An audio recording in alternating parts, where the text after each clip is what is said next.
میں ایک بند عاصی ہوں، خطا کار ہوں مولا۔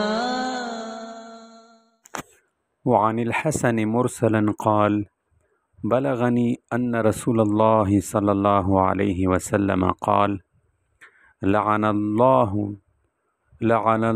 الناظر والمنظور إليه، رواہ البیہقی فی شعب الایمان۔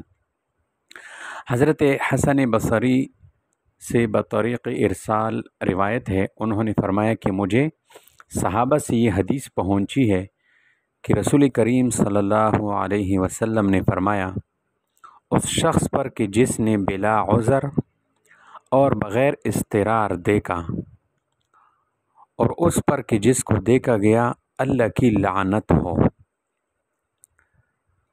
اس حدیث میں فرمایا الناظر والمنظور الیہ، یعنی قصداً، ارادتاً اور شہوت کے ساتھ اجنبی عورت کو دیکھنے والا ملعون ہے۔ اسی طرح اعضائے مستورہ کو دیکھنے والا بھی ملعون ہے۔ اسی طرح منظور الیہ، یعنی جس کی طرف دیکھا جاتا ہے وہ بھی ملعون ہے۔ اب سوال یہ ہے کہ وہ کیوں ملعون ہے؟ دیکھنے والے کا تو قصور ہے، مگر اس کا کیا قصور ہے؟ اس کا جواب یہ ہے کہ منظور الیہ میں یہ قید ہے کہ اس نے بغیر عذر اور اضطرار اپنے آپ کو ننگا کیا ہے، نمائش کرا رہا ہے، خواہ عورت ہو یا کسی مرد کے مستورہ اعضاء ہو۔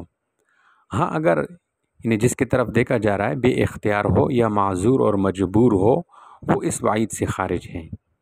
تو اس روایت سے چڈی پہننے والے کھلاڑی، سوئمنگ کے شوقین، فلم اور فلم انڈسٹری، فلم اسٹار لوگ جو ہے یہ عوریہ تصویر اور ٹیلی ویژن VCR میں اس طرح جو ہے آتے ہیں، یہ سب اس لعنت کے تحت آ جاتے ہیں۔